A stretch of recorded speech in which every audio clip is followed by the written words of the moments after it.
бид нар ярьсан. Ёв зовлон дунд амьдралын асар олон асуултуудын дунд яг үнэндээ бол тэр хил амаараач нүгэл үлдээгөө гэж. Тэр сэтгэл зүрхэд дээрж Бурхны өмнө нүгэл үлдээгөө гэж.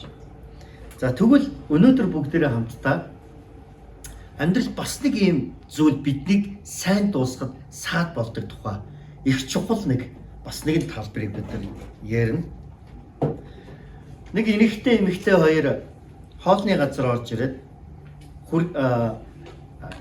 юу гэдүүлээ авч явах take out хийхтэй одоо авч явахаар хоол захиалж тэгээ савта хоол захиас. Тэгээ хоолны газар ийм хүмүүс бэлдээд тэгээд нөгөө нэг үйлчлэгч нь савта хоолыг нөхөж жагаад буруу савтаа өгөө болсон. Тэгээ нөгөө хоёр чинь машин дээр хоолоо идэхгээ харсан чинь тэр болохоор савта хоол нь биш харин тэр өдрийнх нь ордогыг хадгалсан савта мөнгө байсан. Мөнгө өгөө болсон.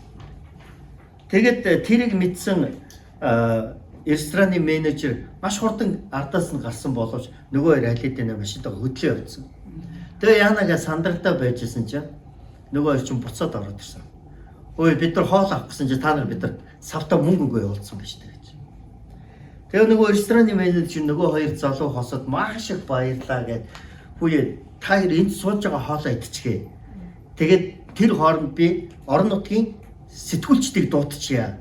Тэгээ та хоёрын зургийг аваад тэгээ та хоёр телевизээр гараад маш шудраг хүмүүс учраас шуналгүй хүмүүс учраас та хоёрыг тухайн ингээ мэдээ бэлдүүлмээр байна гэж. Тэгсэн чинь нөгөө хоёр чи өө зүгээр яхаа бид тэр маш хурдан явахгүй болохгүй гэд сандраад явсан. Тэгээ нөгөө менежер бүр гайхаад та хоёр хаашаа зураг авах дурггүй мó телевизээр гарах дурггүй мó гэж. Тэгсэн чинь нөгөө залуу нь менежерт юу гэж хэлсэн мэхээр би энэ эмэгтэйтэй хамт явж байгаа гэдгээ их нэртэй мэдгэж болохгүй гэж хэлсэн. Тэгэхээр эндээс бид нар харах юм бол заримдаа сайн хүмүүс ч муу юм хийгээ явж идэг. Муу хүмүүс ч сайн юм хийгээ явж идэг. Сайн хүмүүс хамгийн муу алдааг заримдаа гаргадаг. Мөнгө нь шуналгүй байж болно. Шудраг байж болно. Шудраг харагдаж болно. Гэхдээ тэр залуу бол ихтрээ араар нь тавиа явчихсан. Өөрөөр хэлэх юм бол хамгийн сайн хүмүүс ч муу юм хийдэг. Муу хүмүүс ч сайныг хийдэг. Үүнийг хаваа арлынх нь юу гэж зөвлөж ярьдаг вэ гэхээр сайхан газраас ч муухай өнөр үнэрттэй юм гэж ярьдаг. Унгарчууд болохоор бяцхан үзэсгэлэнтэй сараан цэцэгч сүдэр тусгадаг гэж хэлдэг юм байна. Монголчууд бол гүбэл тоос гарахгүй гэж байхгүй гэж хэлдэг. Монголчууд бол хүн болгон ялгаатай. Өөрөөр хэлэх юм бол уул юмд урттай богинотой. Хүн болгон ялгаатай байдаг. Тэр дотроо бас хүмүүс өөр дотроо бас ялгаатай байдаг тухай ярьдаг. Хүмүүс өөр дотроо ялгаатай гэдэг маань би өөрөө дотроо маш олон сайн ба муу талтай байдаг. Үүнийг Коринт хотынд Паул өөрийгөө юу гэж хэлсэн вэхээр би дотроо маш их тэмцэлттэй тухайгаа хэлсэн байна. Хууль миний махан бие хоёр хоорондоо тэмцэлтдэг. Бурхны зүвт ба миний зүв бус байдал хоёр хоорондоо тэмцэлтдэг. Би үргэлжлэн өөртөө тэмцэлтэж явдаг гэдэг тухай хэлсэн байдаг. Өөрөөр хэлэх юм бол аливаа зүйл сайнтай муутай олон талтай. Амьдралын нөхцөл байдал сайнтай муутай олон талтай. Би өөрөө сайнтай муутай олон талтай. Би заримдаа сайныг үлддэг бол заримдаа би хормог үлддэг. Харин энэ болгоны эцэст гол чухал зүйл нь би хэр их муугасаа холдож сайн руу тэмүүлж би хэр их итгэлээрээ өсөж сайн дуусгаж байна гэдэг нь хамгийн чухал байдаг. Өөрөөр хэлбэл төгс бус амьдрал яаж бид нар төгс дуусгаж болох вэ? Тэгвэл ингэж төгс бус амьдрал төгс дуусгахад саад болдог өнөөдрийн бид нар үзэж байгаа бас нэгэн чухал ойлголт бол үл тоомсорлол. Үл тоомсорлол. Өөрөөр хэлбэл бид тоомсоргүй байдлаасаа болоод энэ жижигхэн асуудал зүгээр энэ яах вэ? Угаасаа би ингэдэг тэгээд ингээд зохицуулцдаг гэдэг альва асуудлыг бид нар үл тоомсорлох үед бид амжилтгүй дуусгадаг. За энэ талаар хэлүүлээ Библийн маш том жишээ болох нэгэн хүний төлөөллийг өнөөдөр дахиад үзнэ. За өнгөрсөн дээр чинь бид нар би одоо богинохын номлоно гэж байгаа цаг гаруй номлосон билээ. Яг тэгэхээр бүхэл өдөө Йов номыг бид нар уншиж дуусгасан. Йов номыг үзэж дуусгасан. За өнөөдөр бол би бүтэн ном үзэхгүй заяа. Гэхдээ би аль болох бүтэн нэг хүний түүхийг үзнэ. За тэгээд ном биш болохоор арай эрт дуусна гэж бодож байна. За бүгдээр өнөөдөр Шүүгчид номын 13 дугаар бүлэг. За энэ шинэ орчуулгаар бол Захирагчид ном гэсэн байна. За Шүүгчид номын 13 дугаар бүлгийн 1-р ишлээс 5-р ишлэл бүгдээр хамтдаа унших юм бол за эндээс хэний тухай үзэж байгаа гэдг нь тодорхой болно. За Шүүгчид 13-ын 1-ээс 5-р ишлэг би уншия та бүхэн дагуулад хараарай. За орчуулгаж яг өөр өж магадгүй. Гэхдээ өөрөө өөрсдөө орчуулгаар харъя те. За энд ингэсэн. Израильчууд Явагийн мэлмийн өмнө бузар мөг дахин үлдсэн тул Ява 40 жилийн турш Филистичүүдийн гарт тэднийг тушаав. Цороо нутгийн Дааны ургийн Монох хэмээх нэгэн хүн байлаа. Түүний эхнэр нь хүүсэр учраас хүүхэд төрүүлээгүй байв. Нэг өдөр Явагийн тэнгэр элч мөнөөх эмэгтэй өмнө гарч ирээд "За, сонсож бай. Чи хүүхэд төрүүлээгүй хүүсэр боловч хөл хүнд болж хүү төрүүлэх болно. Харин одоо хянуур байгаарай. Дарс, шар хайраг, битгий өв. Бохор цээртэй идэг бүү ид. Удалгүй чи хөл хүнд болж хүү төрүүлнэ. Хөвгүнийг эхийн хөвлөд байхаас нь Бурхан Ява назир хүн болгох учир тэргүүнд нь тонгорог хүргэж болохгүй. Израилийг Филистичүүдийн иргэшээлээс энэ хүүгэн аварч эхлэх юм гэж айлдваа. Амен. За.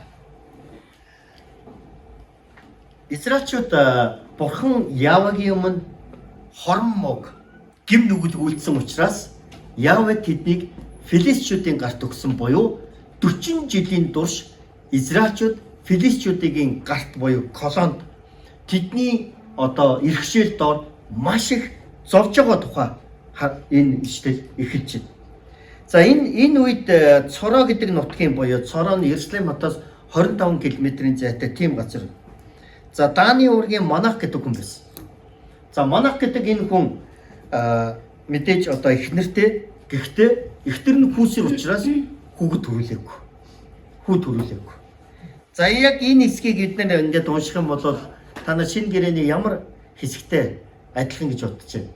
За ингээд хүүсэр хүүхэд төрүүлээгүй нэгэн эмэгтэй байжсэн чинь эзний тэнгэр элч өнөөх эмэгтэй дээр ирсэн. Ирээд юу гэж хэлсэн вэхээр сонсож бай. Чи хүүхэд төрүүлээгүй хүүсэр болож хөл хүнд болж хүү төрүүлэх болно гэдэг. За энэ хэсэг Библийн өөр ямар хэсэгтэр ямар эмэгтэй дээр гардаг вэ? За Елизабет яг үнэ. За Елизабетийн түүх бол Лук номын 1-р бүлгийн 11-ээс 17 дугаар ишлэлээр тийм ээ одоо Елизабеттэй эзний тэнгэр элч ирээд чи хүүхэд төрүүлээгүй хүүсэр байгаа. Гэхдээ чи одоо хүүтэй болно гэж хэлдэг тийм. За энэ яг адилхан түүх явагдаж байна. Хуучин гэрээний үед тийм.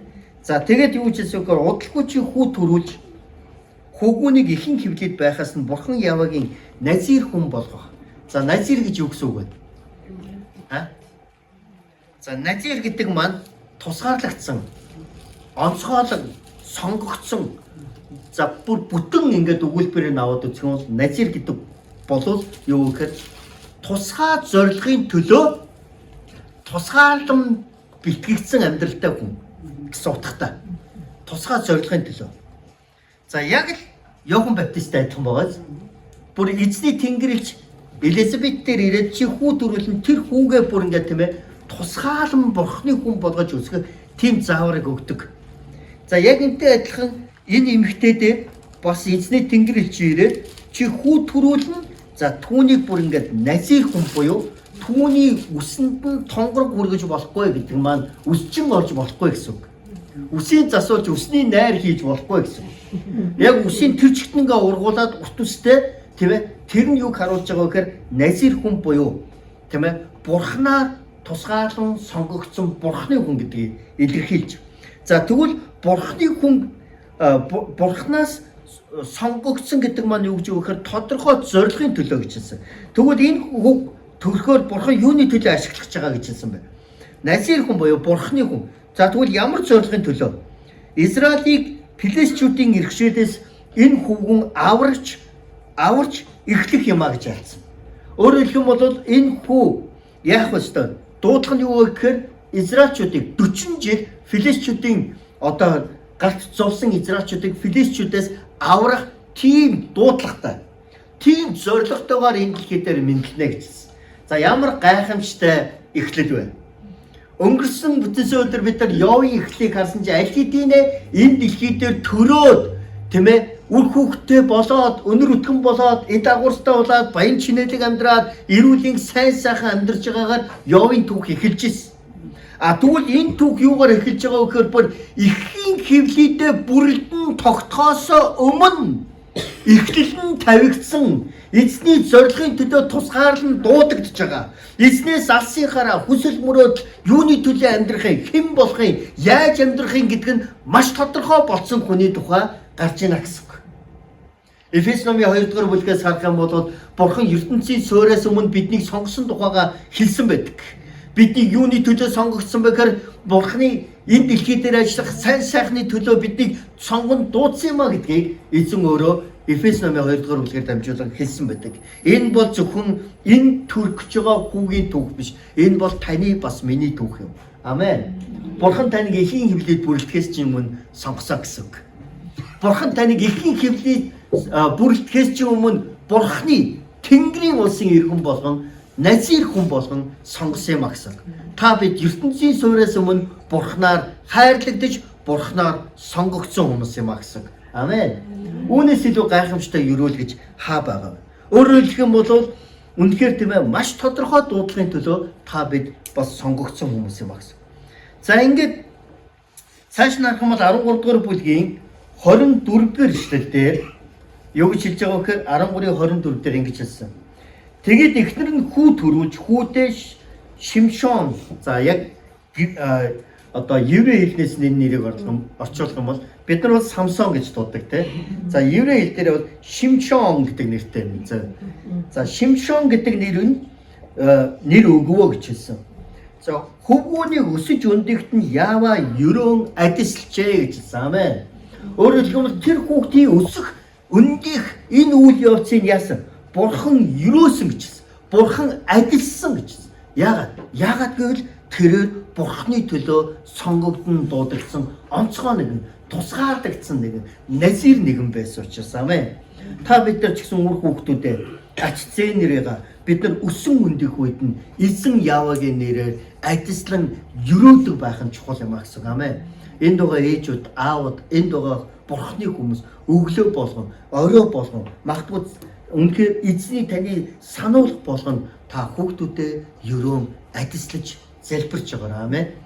За тэгээд Шимшон Цоро Стол хоёрын дунд орших Махел даанд байхад Явагийн сүнс түүнийг хөдөлгөж эхэллээ гэж хэлсэн. За хараа одоо энэ Шимсон гэдэг хүн чинь эзний дуудлагын дагуу төрсөн зорилгын дагуу тэгээд назир болж өсөж байгаа. Бурхнаар ажиллагдаж өсөж байгаа. Дараа нь юу гэж хэлсэн? Энд хамгийн чухал зүйл нь эзний сүнс түүнийг хөдөлгөж гэж хэлсэн. Юу гэсэн үг вэ? Эзнээр өдөрдүүлж амьдрах. Эзний ариун сүнс түүний амьдралыг зааварчлан өдөрдөх ийм амьдралаар амьдрахаар уул нь бол дуудагдсан юм байна. Гайхалтай эхлэл буюу гайхамшигтай эхлэл 13 дугаар бүлэг дээр ингэж явж байгаа. За тэгтэл мань нөхөр юу болсон бэ гэж. Шимсон маань амжилттай дуусгасан уу? Шимсон маань өөрөөр хэлэх юм бол хэрхэн эхэлснийг нь бид нар сая харлаа. Одоо бол хэрхэн дууссан бэ гэж тий. Бид нар сайн төгсгөл гэдэг одоо нэртэй цоврал сургаалыг бид нар сонсож байгаа бол Шимсон маань сайн төгсгсөн үү? Хэрвээ сайн төгсгөөгүй бол яагаад? Юу түүний амьдралыг сайн төгсгөх ийм гайхамшигтай эхлэлийг нь барлуучваа. Юу түүний амьдрал сайн дуусахад нь саадуулчихваа.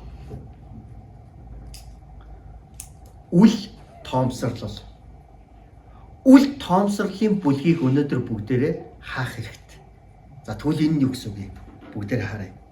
За 14-р бүлгээс 16 дугаар бүлгийг дуустал энэ түүх үргэлжилж байгаа. Өөрөөр хэлбэл 13 дугаар бүлэг дээр эхэлж штэ тий. За 14 дугаар бүлэг дээр энд Шимсон маань юу болоод явж байгаа гэж тий. За мань нөхөр яасан бэ гэхээр 14, 15, 16 дугаар бүлгүүдийг унших юм бол энэ гурав дээр Шимсон тийм ээ одоо Бурханаас авсан хүч чадлуудыг харуулж байгаа. Тэр филистчүүдийг 30-аар нь 100-аар нь 1000-аар нь устгаж ирсэн. Бүр 16 дугаар бүлэг дээр мань нөхөр бол 1000 филистирийг ганцхан ирүүний ясаар устгаж ирсэн. Тэгээд филистчүүдийн өөрсдийнх нь ясаар бүр овоо босгож ирсэн. Ийм амар хүчрхэг ирсэн. Ийм хүчрхэг ирсэн.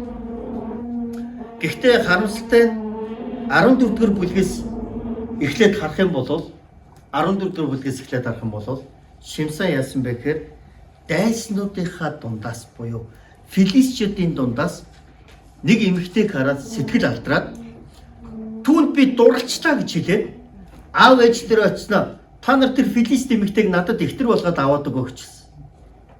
Өөрөөр хэлэх юм бол Шимсон яасан бэ гэхээр дайныхаа талбарыг тоглоомын талбай гэж ойлгосон. Дайснуудыгаа тэр барбиг хүүхэлтэй шиг гэж ойлгосон. Тэм учраас тэр дайснууд дундаасаа эхнэр авахыг зорьсон. Энэ бол яагаад Бурхны хүсэлт биш байсан. Үнэндээ бол Бурхан түүнийг ямар зорилгын төлөө, ямар дуудлагын төлөө түүнийг энэ дэлхий дээр дуудсан бэ гэхээр филистчүүдийн гараас израилчуудыг аврах. Тэгтэл Шимсон өөрөө яасан бэ гэхээр филистчүүдийн гарт өөрөө очиж байгаа. Өөрөө филист эмэгтэйтэй нэгэн бий болохыг хүсэж байгаа. Аав ээжээр нь хэлж байгаа шүү дээ. Гэхдээ чи болохгүй. Чи өөрийнхөө нутгийн чи өөрийнхөө эргэн тойронд эмэгтэй хүн байхгүй гэж бодоод байгаа юм уу? Манай нөхөр өөрөө зүтгэсээр байгаад тэр эмэгтэйтэй гэрэлж тэр эмэгтэй дээр очдог болсон. Гэхдээ энэ бол энэ гэрлэл бүтээгүй. Нэг удаа явааг.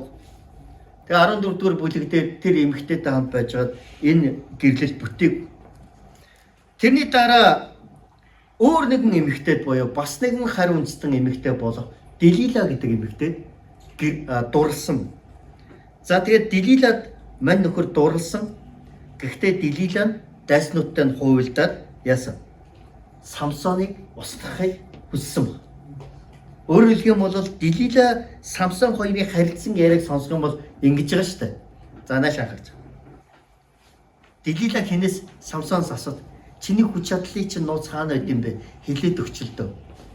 Самсон эхлээд үнэнгээ хэлдэг. Хоёр ч удаа үнэнгээ хэлээгүй. Тэгсэн чи Делила тэгж байгаа шүү дээ. Чи надад амаараа надад хайртай гэж хэлсэн. Сэтгэл зүрх чинь надаас алс хол байна. Чи үнэхээр хайртай юм бол надад сэтгэлээс үнэнгээ хэлэлтэй гэж. Яг үнэндээ хараа. Делила Самсон чиний сэтгэл зүрх надаас холон чи надад хайртай гэж хэлчихэд гэж хэлж байгаагаасаа илүүгээр Делилагийн сэтгэл зүрх Самсоноос хол байсан. Делилагийн сэтгэл зүрх Самсонд хайртай байгаагүй. Делилагийн зүрх сэтгэл Самсонд үнэнч байгаагүй. Делилагийн зүрх сэтгэл дайсантай хамт байсан. Харин Самсонтой хамт байгаа. Яагаад бол анхнаасаа л Самсон буруу эмэгтэйтэйг уучирсан. Буруу эмэгтэйтэй сэтгэл болтсон. Тэгэхээр Самсоны амьдралыг харах юм бол тэр яаж байгаа вэ гэхээр хараа 1000 ирчүүдийг устгах бие махбодын хүч чадал бол түнд байсан ч ганцхан эмэгтэйг дарж чадах сэтгэлийн хүч түнд байгаагүй. 1000 ирчүүдийг тэр ялж чадсан ч ганцхан эмэгтэйд ялагдсан. Энэ бол түүний сул тал байсан. Энэ бол мянган энэ дэлхий дээр байгаа ирчүүдийн сул тал. Христэд итгэдэгч бай, итгэдэггүйч бай. Мянган ирчүүд амьдралынхаа олон талбар дээр ялалт байгуулж, сайн бизнестэй, тийм ээ, ухаалаг, чадвартай, өдөрдөгч, үнэхээр сайхан харагдаж байгаа ялалттай юм шиг мөртлөөсөн. Мянган ирчүүд бид нар яг энэ талбар дээр амархан ялагддаг. Энэ бол Самсоны синдром гэж хэлж байгаа. Өөрөөр хэлбэл тэрээр гараад мянгыг устгаж чадсан ч түүнийхээ дараа тэр нэгд ялагдчихсэн. Энэ бол түүний маш том сул тал байсан. Яг л Эсрэнээс авч явсан мөнгөө буцаагаад аваач өгсөн хэрнээ эмэгтэй хүнд ялагдж байгаа тэр залуу шиг.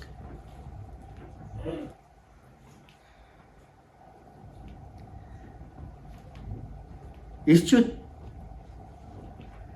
эмэгтэй хүнийг басч болохгүй. Эмэгтэй хүнийг заримдаа хүмүүс ирчүүдээс илүү сул дорой гэж харах гэдэг. Гэтэ яг үнэндээ бол энийг заримдаа бид нар юу гэж тайлбарладаг гэхээр Ева амар сул дорой эмэгтэй хүн байсан учраас могоо очиод Еваг хурцсан байхгүй гэж. Сул доройг ашиглаад могоо Еваг хурцсан мó гэж хүмүүс боддог. Харин нөгөө талаар энийг бид нар юу гэж харж болох вэ гэхээр Ева Адамаас илүү хатуу самар байсан учраас могоо хамгийн түрүүнд Ева дээр очсон байх магадлал. Өөрөөр хэлэх юм бол Библиэрээс харах юм бол сайн эмэгтэйгээр түүхээ нэрээ мөнхөлж бичигдсэн эмэгтэйчүүд олон байдаг ч бас муу нэрээр муугаар нэр нь одоо бичигдсэн хүмүүс байна. За түүний нэг төлөөлөл бол өнөөдөр бид нар яаж байгаа Делила. Делила бол Самсоны дайснуудтай хуйлдаж Самсоныг сүрүүлсэн эмэгтэй. Нэг талаар Самсон маш хүчтэй байсан ч Делилагийн өмнө тэр сул дорой байсан гэсэн. Та нар санаж байна уу? Эзний маш хүчрэг, маш тослогоотой, маш сүнслэг бидэгтэй, маш тэм бурханлаг Илиша гэдэг эзний иш үзүүлэгч. Хэдэн зуун Баалын тэмээ одоо бөөгийн тэр шүтэж байгаа ирчүүдээс айгаагүй хэрнээ Изабель гэдэг ганц эмэгтэйгээ сайж тэр бүр зүхтаад авгууд очиод нуугдаад өхөхийг хүсэж байж байгаа шүү дээ.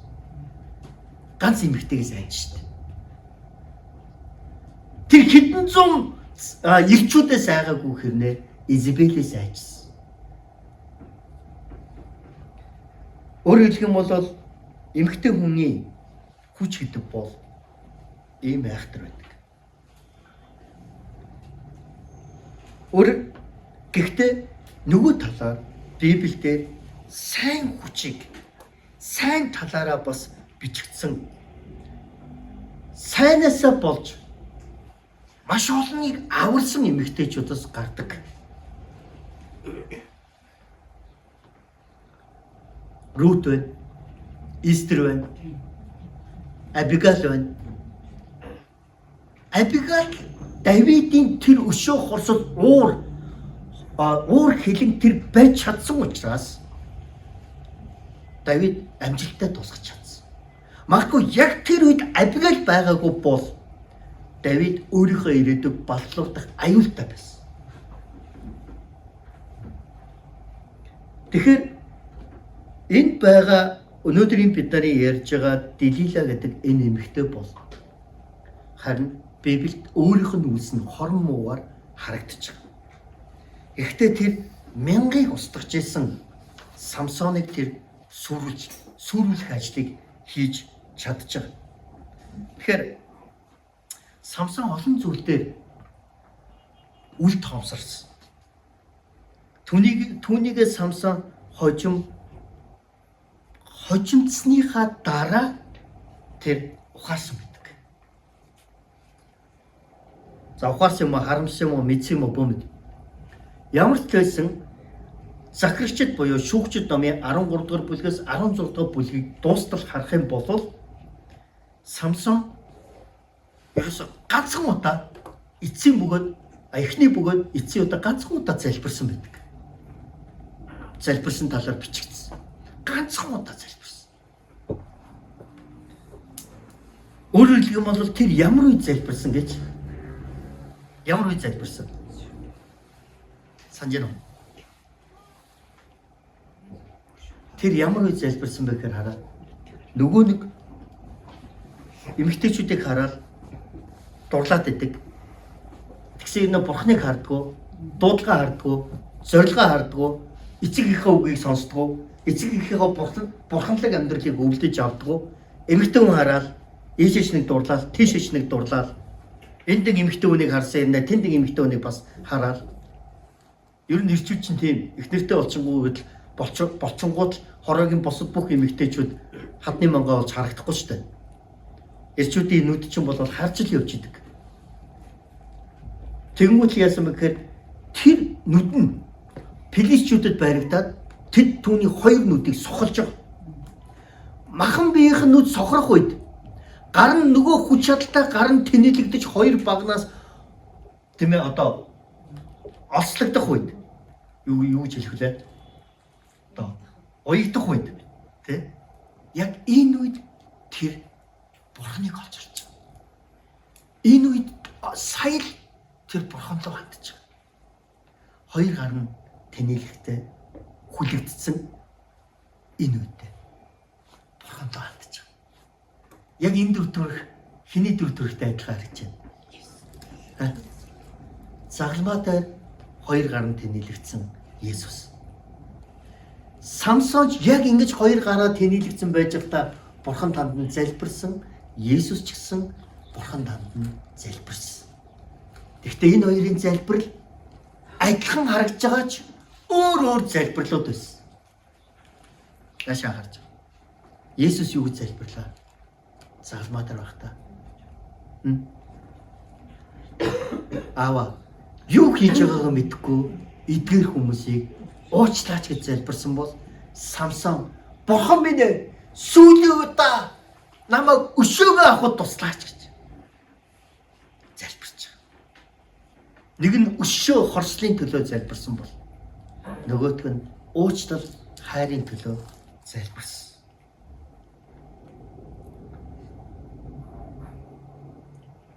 Гэрлээд нэг настай 3 настай хоёр хүүхдээ орхиод хүний гарт буудуулаад явсан Чарлз Киркийн эхнэр нь түүнийг үдэх ёслол дээр дэлхийд даяар тэр студент 20,000 хүний өмнө Эрика Кирк гэдэг тэр эхнэр нь залуугаа эмэгтэй гарч ирээд нөхрийгөө үдэх ёслол дээр хэлж байгаа үг нь тэгж байгаа шүү дээ.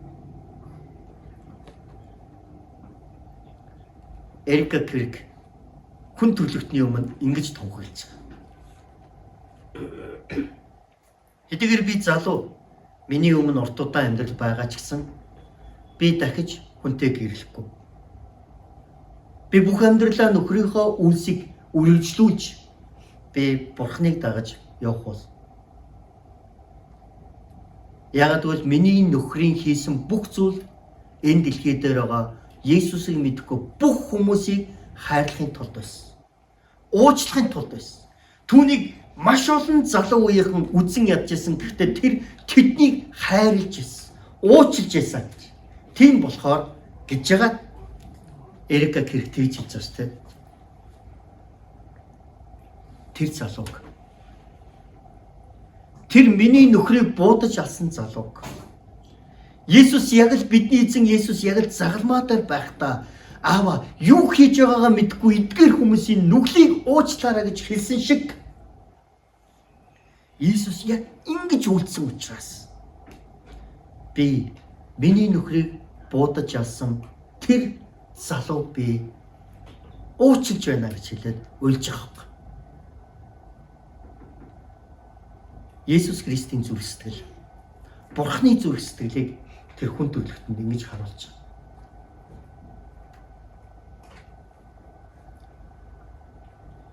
Нөхрийг нь буудаж алсан тэр залуу уучлж байгаагаа хэлж байгаа. Самсоны залбирал ариу өөр байсан. Тэр гараа алдлан Бурхан руу залбирахдаа Есүсийн залбирлаас ариу өөрийг хийсэн. 16-гийн 31-ийг харах юм бол Самсоны түүх ингэж дуусч байгаа. 30-31-ийг харах юм бол Шимшон Филичүүдтэй хамт амьд тавьж тэдэнтэй хамт үхий гэд хамаг чадлаараа түлхсэнд дотор нь байсан Филичтийн ноёд тэнд байсан бүгдийн дээр дуган нуран унлаа. Түүнийг үхэхтэй хүнээс хүмүүс нь амьд байхдаа хүнөөснөөс ч олон байв. Шимшоны ах дүүс эцгийн бүлгийнхэн бүгд хурж ирээд цогцыг навч цороо Штал хоёрын дунд байдаг эцэг Манахийнхэн булшинд оршуулжээ. Шимшон Израилийг 20 жил захирчаагчилсан. За энэ төгсгөлийг бид нар харах юм бол Самсон Израилийг 20 жил захирсан гэж хэлж байна. Гэхдээ захирахдаа ямар зүйлийг хийж Филистичүүдээс Израилуудыг бүрэн аварлаа, бүрэн чөлөөллөө гэдэг үг Библиэр баггүй. Уул нь бол Филистичүүдийн гараас Израилийг аврахын тулд Бурхан Самсоныг тусгаалan назир хүн болгон сонгож байгаа. Гэхдээ тэрээр сүүлд нь дайснуудтайгаа хамт үхэж байгаа тухай байх. Тэгэхээр эндээс харах юм бол бид нар нэг талаар Самсоныг Бурханы зорилгыг бүрэн биелүүлж амжилттай дуусгаж чадаагүй гэдгийг харж болно. Гэхдээ Самсон сайн хүчрэг талууд байсан уу? Байсан. Бас муу талууд байсан уу? Байсан. Гэхдээ яагаад тэгвэл амжилттай дуусгаж чадаагүй юм бэ? Яагаад гэвэл тэрээр үл тоомсрлыг амьдралаасаа авч гаж чадаагүй байсан. Тэр гурван том зүйлийг үл тоомсрлсан. Үл тоомсрлсан. За нэгдүгürt нь тэр Бурханаас түүнд өгсөн дуудлагыг үл тоомсрлсан. Бурхан түүнийг назир хүн болгон сонгож, тусгаарлан түүнийг өсгөж, Бурханлаг аав ээжтэй хамт амьдруулсан. Гэхдээ тэр дуудлагынхаа дагуу Бурханлаг амьдраагүй. Тэр далд амьдралтай байсан. Тэр сүүдэртэй амьдралтай байсан.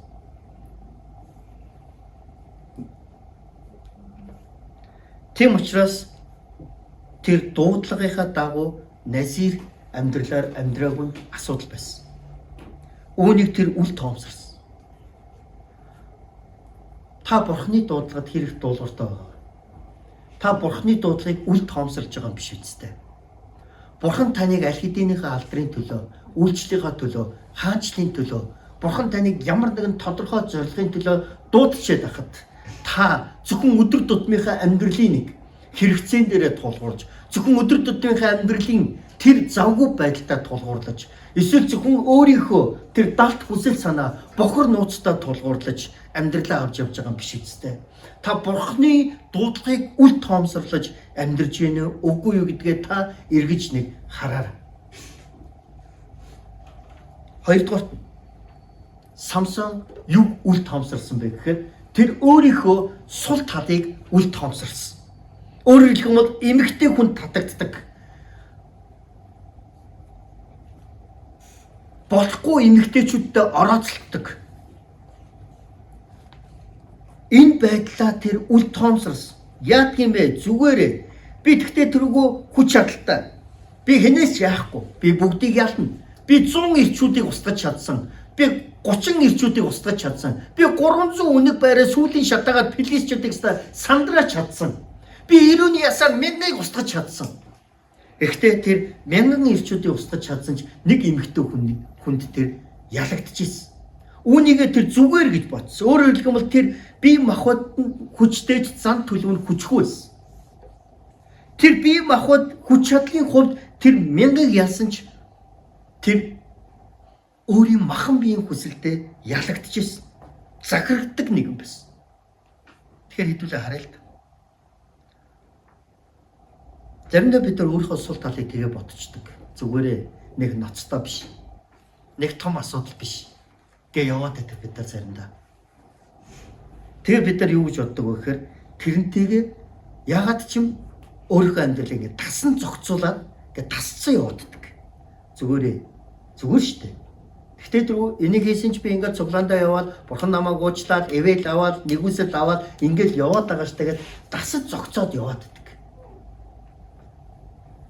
Тэгтэл Библиэлд Паул агш юу хэлсэн мэхээр гэрэл харанхуй хоёр хамт оршдгоо магчсан.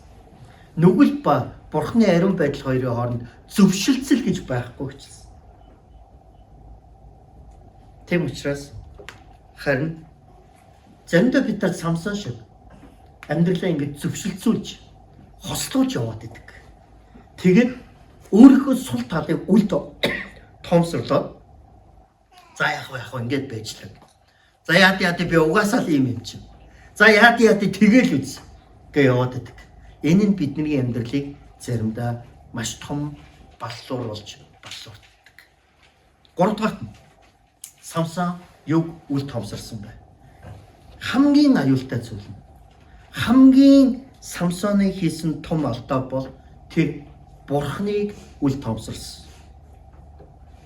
Өөрөөр хэлэх юм бол тэр хүч чадалтай байх үедээ түүний хүч нь үсэндээ байгаа гэж бодоцсон.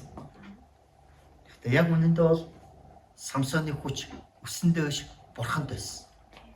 Бурхан түүнтэй хамт байгааг ч мэдээгүй, бурхан түүнийг орхисныг ч мэдээгүй. Энэ нь юу гэсэн үг? Самсон бурхныг үл тоомсорсон гэсэн үг. Хамгийн аюултай зүйл. Үнэндээ бол Самсоны хүч нь үсэнд биш бурханд байсан. Үнэндээ бол та бидний сүнслэг амьдралын хүч чадал таны толгоонд биш, таны сурсан теологийн мэдлэгт биш. Та бидний сүнслэг амьдралын хүч чадал бол зөвхөн сүмд явдаг даач биш. Үйлчлэлдэг дээч биш. Яг үнэндээ бол бидний сүнслэг амьдралын хүч чадал бурхнаас бидэнд өгөгдсөн ариун сүнсэнд байдаг. Ариун сүнснээс байдаг. Ариун сүнс ирэхэд бид хүчийг олдгоо гэжсэн. Ариун сүнс ирэхэд бид хүчийг олоод Иерусалим, Евдээ, Самар энэ дэлхийн өнцөг болон бүр руу явж тэр агуу захирамжийг бид биелүүлдэг болтгоо гэсэн. Тийм учраас бурхныг үл тоомсорлож үл болно гэсэн. Самсоны амьдрал дайснуудтайгаа хамт үхэж дууссан. Явын амьдрал шиг амар сайхандаа жаргажээ гэж дуусаагүй. Яагаад гэвэл тэр эдгээр гурван зүйлсийг үл тоомсорсон учраас тэр ялагдсан байх магадaltaй.